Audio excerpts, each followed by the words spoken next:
सब सुख लहे तुम्हारी सरना, तुम रक्षक का हो को डरना। भूत पिशाच निकट नहीं आवे, महावीर जब नाम सुनावे। तो आज हम बात करेंगे उस महान हस्ती की जो बजरंग बली का अवतार तक माने जाते हैं और इनके प्रति डिवोशन इतना स्ट्रांग था कि चाहे बहुत बड़े क्रिकेटर रहे हो, बहुत बड़े बिलियनर रहे हो, बहुत बड़े प्राइम मिनिस्टर रहे हो, हर कोई इनका आशीर्वाद लेना चाहता। जी हाँ दोस्तों, यहाँ पर मैं बात कर रहा हूँ कैंची धाम की, बाबा नीम करोली की। इस धाम पर आके सबने रास्ता पाया, चाहे वो कोई बिलियनर हो, चाहे वो कोई किसी स्टार्टअप का मालिक हो जो स्टार्टिंग के समय में। दोस्तों बाबा नीम करोली के भक्त पूरे हिंदुस्तान में नहीं, पूरे वर्ल्ड में बहुत सारे मिल जाएंगे।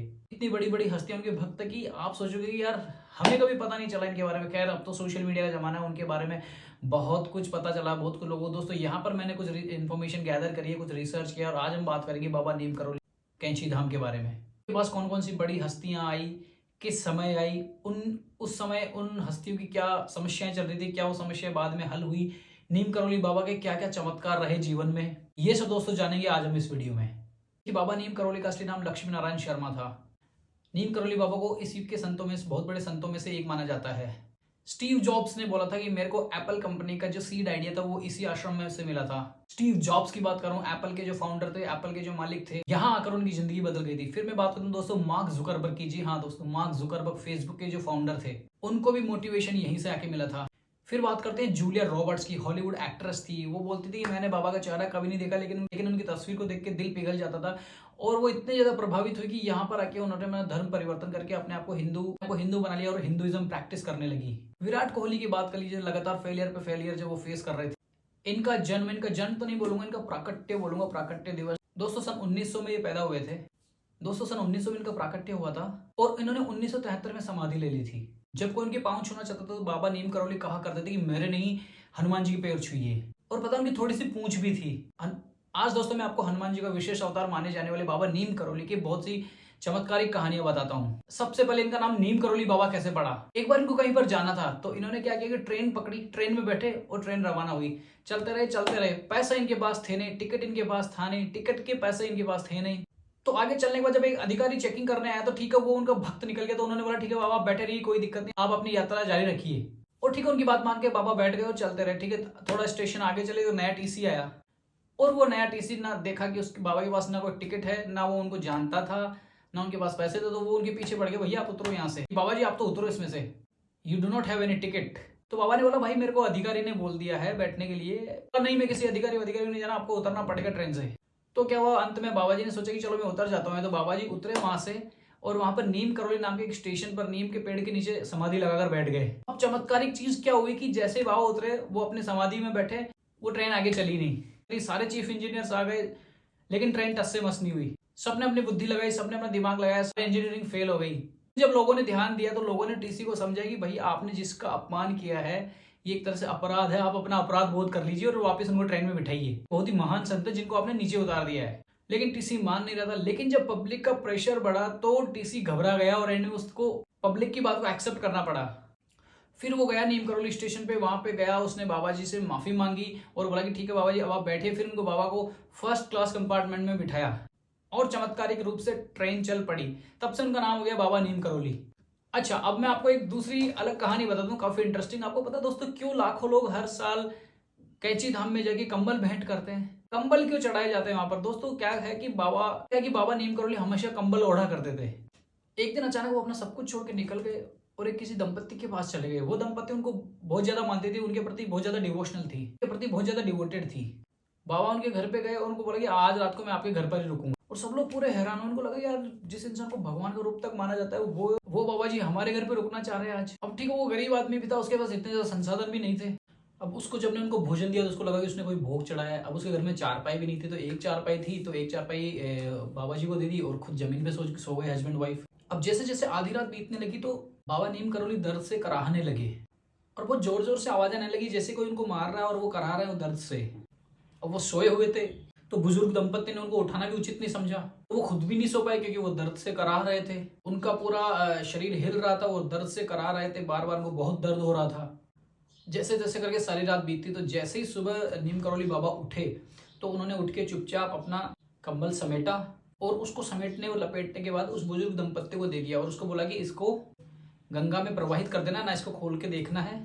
और ये सुन के वो दोनों बुजुर्ग दंपत्ति काफी हैरान हो गए। अब जैसे उन्होंने उस कंबल को उठाया तो उनको काफी भारी लगा, जैसे कि इसमें कोई लोहा भरा हुआ है। बट लेकिन चूंकि बाबा का आदेश था कि इसको खोल के नहीं देखना है, सीधा इसको गंगा में जाके प्रवाहित करना है, तो उन्होंने वही किया। कुछ दिनों के बाद उस बुजुर्ग दंपत्ति का बेटा बांग्लादेश में वॉर से लौटा, जो कि ब्रिटिश आर्मी में था। उस समय अंग्रेजों का शासन था देश में, तो ठीक है ब्रिटिश आर्मी चलती थी, तो उस समय बांग्लादेश में कोई वॉर चल रहा था, तो वहां पर उस बुजुर्ग दंपत्ति का बेटा सेवारत था। और ये जो कंबल वाली घटना हुई उसके कुछ दिन बाद वो वहां से लौटा। उस समय सेकेंड वर्ल्ड वॉर में बर्मा फ्रंट पे तैनात था, जो म्यांमार है अभी का। उस समय जो वो अंग्रेजों का ही शासन हुआ करता था, तो अंग्रेजों का ही पार्ट था, तो उस समय वहां पर वो तैनात था उसमें।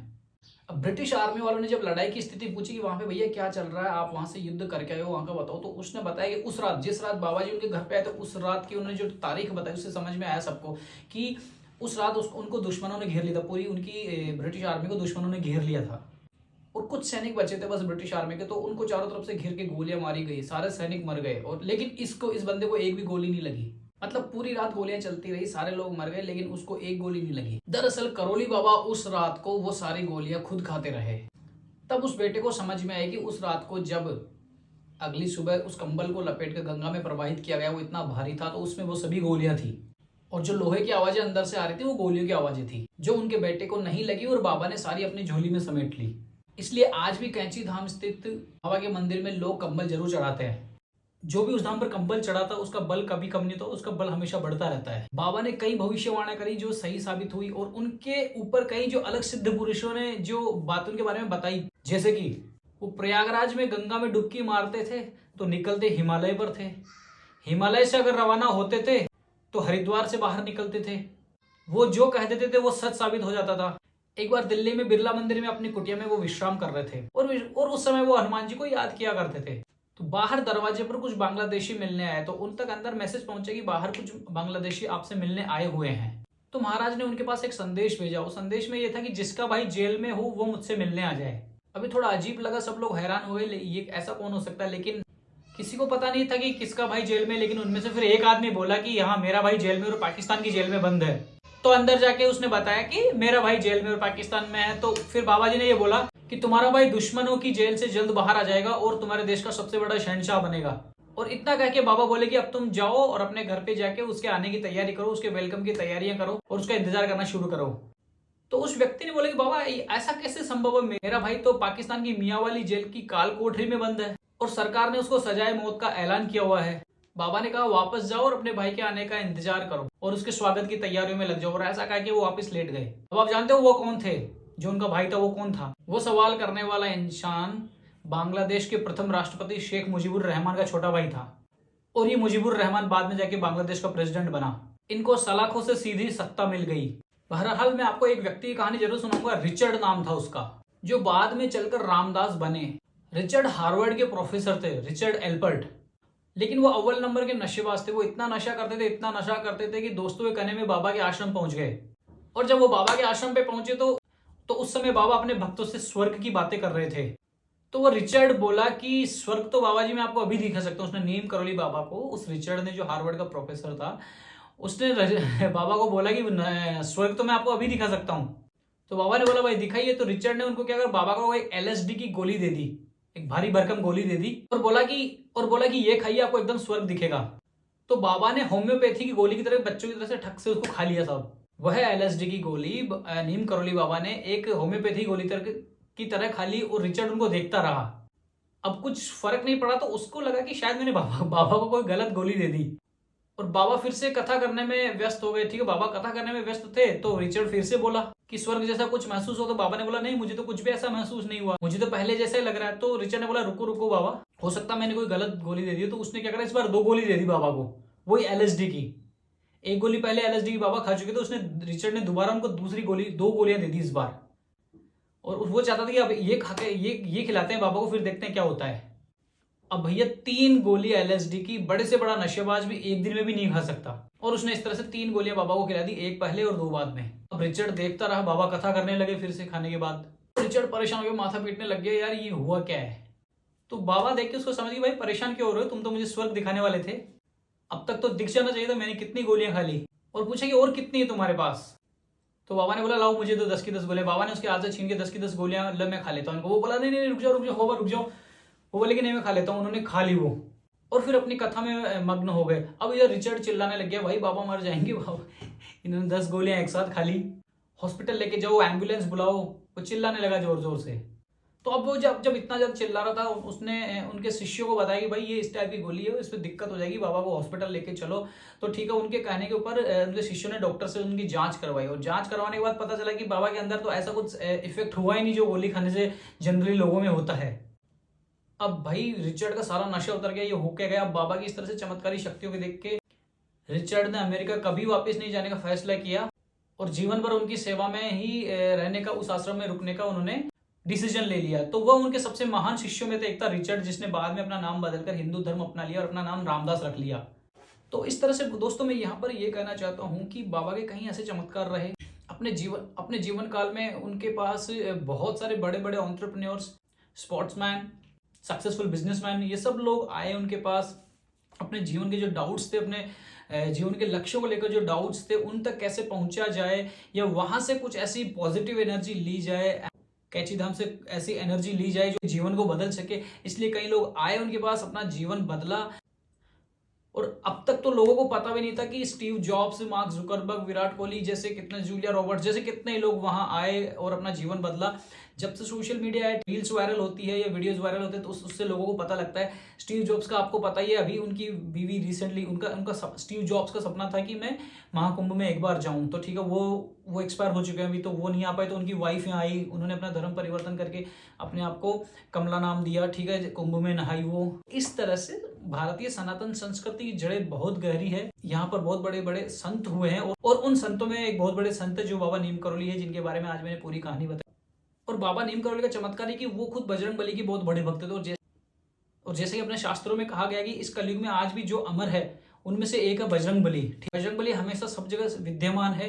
बाबा नीम करोली की छोटी सी पूंछ भी थी उनके पीछे, तो लोगों को ये भी लगा कि ये हो सकता है बजरंग बली जी का ही आशीर्वाद हो, या उनका ही पुनर्जन्म हो, या उनका ही कोई अंशावतार हो। खैर वो अब जो भी था, बाबा जी आए, अपने जीवन से कई लोगों के जीवन को प्रकाशित किया। आज एप्पल जितनी बड़ी कंपनी, जिससे मैं मेरा वीडियो इनफेक्ट ये बना रहा हूँ, ये भी एप्पल कंपनी का ही है। तो दोस्तों देखिए, एप्पल जैसी कंपनी, फेसबुक जैसी कंपनी, जहां से कितने लोगों को रोजगार मिल रहा है। फेसबुक कितनी बड़ी कंपनी है, फेसबुक के कितने फायदे हुए लोगों को। वो लोग, विराट कोहली रहा दोस्तों जो जाके आए, विराट कोहली ने आज देश को कितने कीर्तिमान स्थापित करके दिए, भारत का नाम कितना रोशन किया है। इसके अलावा कई और भी बड़ी बड़ी हस्तियां गई, जिन्होंने अलग अलग क्षेत्रों में इस देश में अपना नाम कमाया, और उनके ऊपर विशेष कृपा रही बाबा नीम करोली की। दोस्तों आप में से कौन कौन बाबा नीम करोली के जाके आया, नहीं जाके आया, मेरे को कमेंट बॉक्स में जरूर बताइए। कौन कौन जाने का प्लान कर रहा है भविष्य में कि कभी ना कभी तो जाऊंगा, तो वो भी मेरे को कमेंट बॉक्स में बताइए। और एक चीज जरूर बताइए दोस्तों मेरे को कमेंट बॉक्स में आगे, अगर आपको पता है कि बाबा नीम करोली धाम कहाँ पर है।